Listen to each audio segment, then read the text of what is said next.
Bienvenido una vez más a mi podcast Conciencia Compasiva basado en mi libro Oveja Negra, y hoy día te traigo el 10º episodio que también tiene que ver con el 10º capítulo de mi libro Oveja Negra. Y el día de hoy el episodio se llama No hay peor ciego que el que no quiere ver. Bienvenido.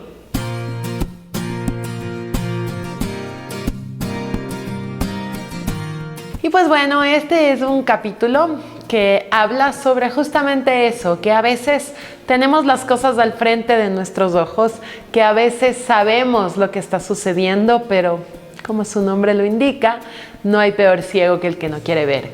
Hay veces que prefieres taparte los ojos, que prefieres no ver, que prefieres no saber. Y por supuesto, eso es vivir en el inconsciente. Eso es no hacer conciencia de realmente lo que está sucediendo en tu vida y lo que está sucediendo en tu familia. Y eso fue quizás lo que a mí me pasó a raíz de que yo me enteré de una enfermedad muy grave y que era genética, que se repetía de generación en generación, que venía desde mi tatarabuelo, que después le pasó esa enfermedad a mi bisabuela, después a mi abuela, a mi mamá. Claro, uno quiere taparse los ojos, uno no quiere ver, uno no quiere sentir, uno es como que yo de esto no me he enterado y no quiero saber. Es la primera reacción. Pero lo que sucede es que el cuerpo empieza a mostrarte signos, empiezan a aparecer cositas en el cuerpo, porque lo que el alma calla, el cuerpo grita. Y eso es justamente lo que empezó a hacer mi cuerpo. Como comenté en el podcast anterior, empecé a tener un vértigo, me dolían los oídos, me dolía la garganta, me dolía la cabeza, tenía muchísimo estrés en la parte de mi cuello, de mi espalda.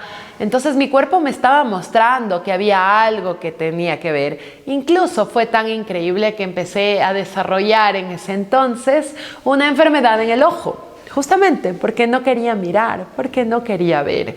Entonces ustedes se pueden dar cuenta de que esto es literal. Cada vez que el cuerpo nos está mostrando algo, hay algo que el alma no quiere mirar. Hay algo que nuestra conciencia no quiere mirar. Entonces hay que empezar a mirar qué es lo que el cuerpo nos está mostrando.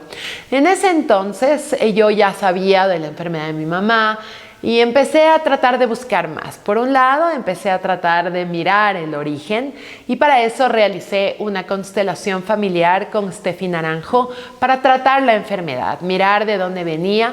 Fue una constelación bastante compleja, donde no es que se pudo descubrir el origen, pero sí se pudo descubrir que la sanación, ¿verdad?, de esta enfermedad era, por un lado, integrarla, por un lado, mirarla, no como algo negativo, sino realmente como algo que vino a nuestra vida, a nuestra familia, para tratar de mostrarnos algo. Y por otro lado, también integrarla, también saber que me dé o no me dé la enfermedad vive en mí, es parte de mí, es parte de mi familia, es parte de mi historia. Entonces, que esa enfermedad está ahí, y mirarla también con buenos ojos, mirarla con amor. Entonces, realmente en la constelación lo que apareció fue que lo que sanaba la enfermedad era el amor. El amor universal, el amor incondicional, el poder mirar a todos tus ancestros, poder decir tú eres parte, tú perteneces, tú también eres de la familia, hayas tenido o no hayas tenido la enfermedad, y también poder mirar a esta enfermedad con buenos ojos. ¿Para qué llegó esta enfermedad? ¿De qué me ha estado tratando de proteger? ¿Qué nos quiere mostrar? ¿Cuál fue la razón de su origen? Entonces, empezar a mirar un poco eso te ayuda muchísimo. Y claro, en una constelación familiar lo que se hace es eso, es mirar a quién estábamos mirando. No todas las personas que repetimos quizás de esa enfermedad, a quién estábamos mirando, quién de la familia fue excluido, quién de la familia ya no valía. No necesariamente tienes que saber quién es esa persona, porque en la constelación va a aparecer y no vas a saber si fue tu abuelo, si fue tu bisabuelo, fue tu tatarabuelo o vino de muchísimo más lejos. Pero poder entregar eso y poder honrar, esta palabra tan linda que le vimos en uno de los primeros capítulos de honrar a papá y mamá, también podemos honrar esos accidentes, esas muertes dolorosas, por ejemplo, un suicidio, ¿no? Una enfermedad mental o cualquier tipo de enfermedad, podemos honrarla porque llegaron para mostrarnos algo. Entonces, lo que yo hice, también llegó un libro a mis manos después de hacer la constelación constelación, que es un libro que justamente te muestra y te enseña cómo sanar ciertos traumas. Y había un capítulo, así como sincronismo me llegó este libro, había un capítulo que decía cómo sanar con enfermedades que son repetitivas dentro de la familia. Entonces me di cuenta de que lo que yo tenía que hacer era construir realmente, literalmente a la enfermedad y empezar a mirar uno por uno todas las bendiciones que esta enfermedad había traído a mi vida. Y la reacción en un principio fue, ¿pero cómo? ¿Cómo una enfermedad tan dolorosa, que es muy, muy dolorosa, que se ha repetido a lo largo de muchos años? Dije, claro, mi mamá de hecho falleció de esta enfermedad.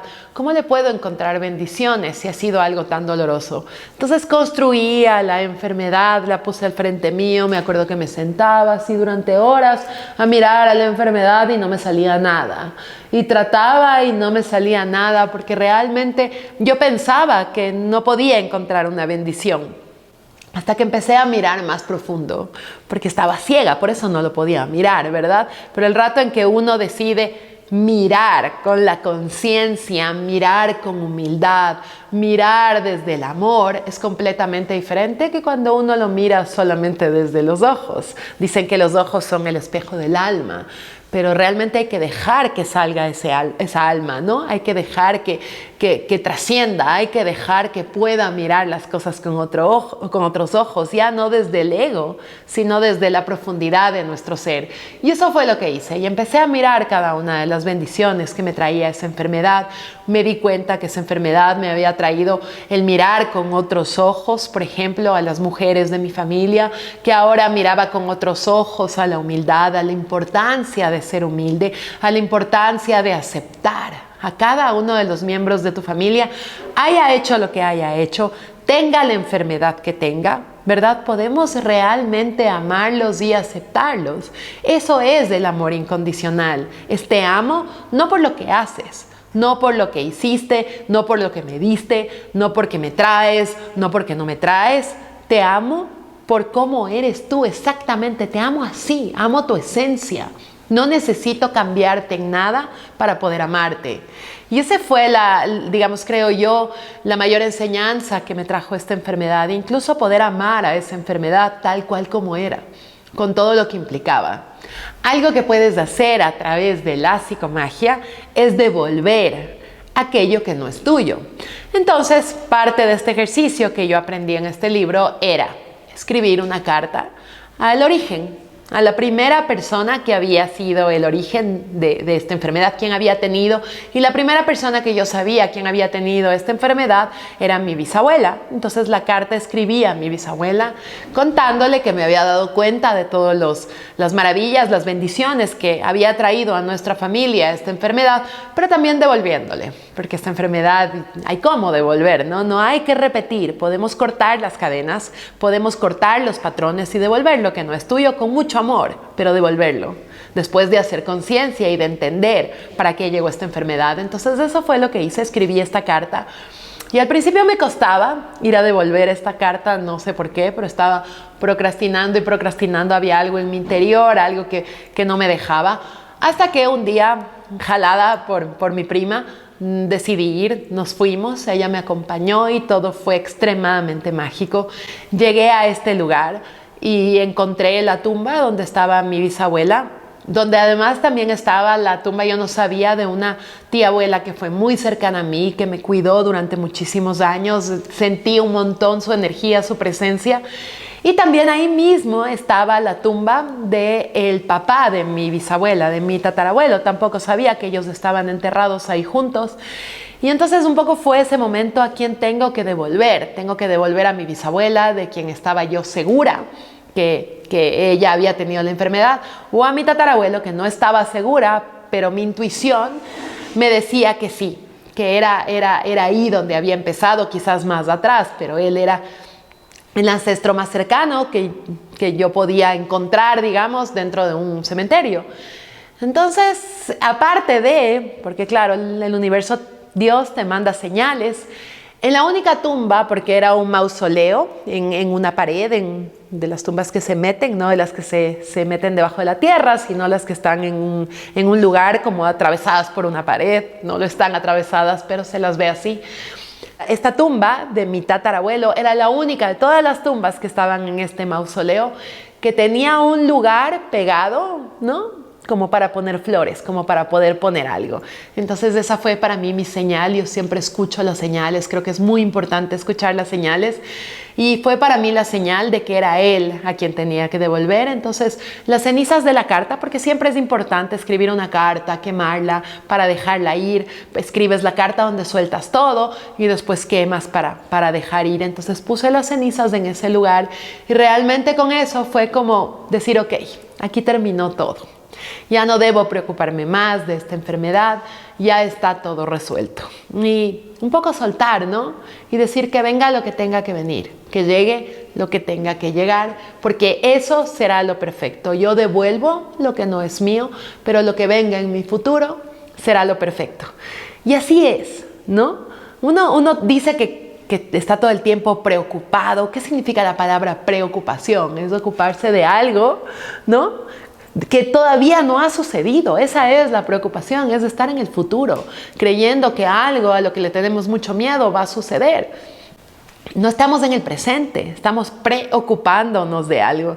Entonces es soltar, porque a veces vivimos del ego, le encanta al ego el control, le encanta que estemos controlando todo, que estemos mirando, que nos estemos preocupando de lo que va a pasar en el futuro, que todo el tiempo estemos planificando. Y no digo que está mal planificar, de hecho yo soy muy planificadora, por ejemplo en cuestiones a veces de trabajo, de viajes, porque por ejemplo en un viaje si es que no planifico, me sale muchísimo más caro si es que compro el día anterior. Entonces hay que planificar, hay ciertos aspectos que está muy bien planificar. Pero ¿qué pasa si llega una enfermedad en la mitad de lo que iba a ser el viaje y me toca quedarme? Si es que soy una persona extremadamente controladora, voy a sufrir, voy a estar por dentro realmente con una cantidad de emociones desbordada. Porque creo que todo lo que yo controlo y todo lo que yo planifico tiene que darse, y la vida es así. Hay una frase que a mí me encanta que dice, la vida es lo que sucede mientras tú estás haciendo planes. Y es así, porque miles de veces nos pasa esto, y lo que la vida nos está tratando de mostrar es que soltemos, que no controlemos, que todo es perfecto tal cual como está sucediendo. Quizá te da una enfermedad antes de un viaje, y eso es porque algo más difícil va a suceder en ese viaje, o porque tienes que aprender quizás justo esto sobre el control, tienes que aprender sobre la paciencia. Ok, ahora no nos veamos, pero nos vamos a ir más adelante. Entonces soltar ese control es de entender que todo lo que te sucede, el 100% de las cosas, es lo perfecto, es lo que tenía que suceder. Entonces, bueno, eso fue mi historia dentro de este capítulo. A partir de ahí he podido vivir mucho más tranquila, he podido mirar mucho más allá a lo que es esta enfermedad y estar con el corazón abierto, como les decía, para que venga y suceda lo que tiene que suceder. Porque cada uno de los eventos que pasan en tu vida son los perfectos y son una bendición. Y cuando son dolorosos, es el momento perfecto para trascender y entender para qué te llegó. Y ahora vamos con la frase del capítulo 10, que son dos frases. La primera, nuevamente, Bert Hellinger, el creador de las constelaciones familiares, dice: quien no conoce su historia tiende a repetirla. Entonces eso es justamente para que ustedes puedan entender la importancia de conocer tu historia. En el podcast anterior hablábamos sobre esto de conocer tu árbol genealógico, saber qué es lo que pasó, tener una visión más larga y más profunda de lo que sucedió en tu familia, porque a la final vienes de ahí, ¿no? Y está comprobado científicamente que la epigenética existe, ¿no es cierto? Ya es una ciencia de la que se está comprobado científicamente de que heredamos no solamente los genes de nuestros ancestros, sino también sus traumas. Y esto se vio, por ejemplo, en el 9/11. Habían muchas personas que habían estado en el 9/11 y que tenían este trauma de lo que sucedió. En ese momento, muchas mujeres ni siquiera estaban embarazadas de sus hijos, se quedaron embarazadas años más tarde, y sus hijos nacieron con el mismo trauma que tenía la mamá de ese evento. Entonces está ya comprobado que existe la epigenética y que podemos heredar los traumas de nuestros ancestros. Y otra cosa súper importante, un libro lindísimo que yo leí que se llama La biología de las creencias de Bruce Lipton, de este libro también hablo en mi libro Oveja Negra, es que es importante que ustedes sepan que sí, es verdad que sus ancestros te traen los genes, ¿no? Nuestros ancestros, si papá tuvo diabetes, si el abuelo tuvo diabetes, si el bisabuelo tuvo diabetes, claro, hay la posibilidad de que yo tenga el gen y hay una posibilidad grande si es que todos tuvieron. Pero ese gen, ¿no?, se prende o se apaga según lo que pasa en el ambiente. Entonces, ¿cuál es el ambiente? Nosotros vivimos en un ambiente, ¿verdad? Somos seres de conexión, estamos conectados unos con otros, no podemos vivir en una soledad eterna, tenemos que vivir en conexión, ya sea con tu familia, con amigos, con un perrito, pero tenemos que conectar con alguien más. Entonces, somos seres de conexión y por lo tanto el ambiente en el que vivimos es súper importante, lo que está sucediendo. Pero más allá del ambiente externo en el que vivimos, el ambiente más importante es el ambiente interno. Entonces, ¿cómo tú estás internamente? ¿Cómo están tus emociones? ¿Qué es lo que está sucediendo en tu interior? Por eso es tan básico sanar, perdonar, honrar a nuestros padres, mirar y acoger a ese niño interior, porque todo eso lo logras dentro de tu interior. Y cuando sanas tu interior, cuando tienes un ambiente sano en tu interior, ningún gen se va a prender, se van a mantener apagados, así los hayas heredado, se van a quedar ahí apagaditos. Entonces, por eso, sanar nuestras historias y sanar las historias de nuestros antepasados nos ayudan un montón. ¿Para qué? Para estar bien y para poder ayudar también a las personas que vienen después de nosotros, a nuestros hijos, a nuestros nietos del día de mañana, también estar sanos. Sanamos de atrás y sanamos hacia adelante. Y la segunda frase, que es del Dalai Lama: el cambio verdadero viene de adentro, lo mismo que les estaba diciendo, deja lo de afuera como está. Y una vez, esto lo incluyo yo, una vez que cambias internamente, lo externo empieza a cambiar. Y quizás no es que empieza a cambiar, quizás se mantiene exactamente igual, pero lo empiezas a mirar con otros ojos. Recuerda que lo que crees, creas. Nosotros, si vivimos una pesadilla interna, creemos que el mundo es una pesadilla. Si vivimos un amor, una felicidad, una paz interna, entonces al mundo lo vemos de la misma manera. Te mando un beso grande y nos vemos en una próxima ocasión.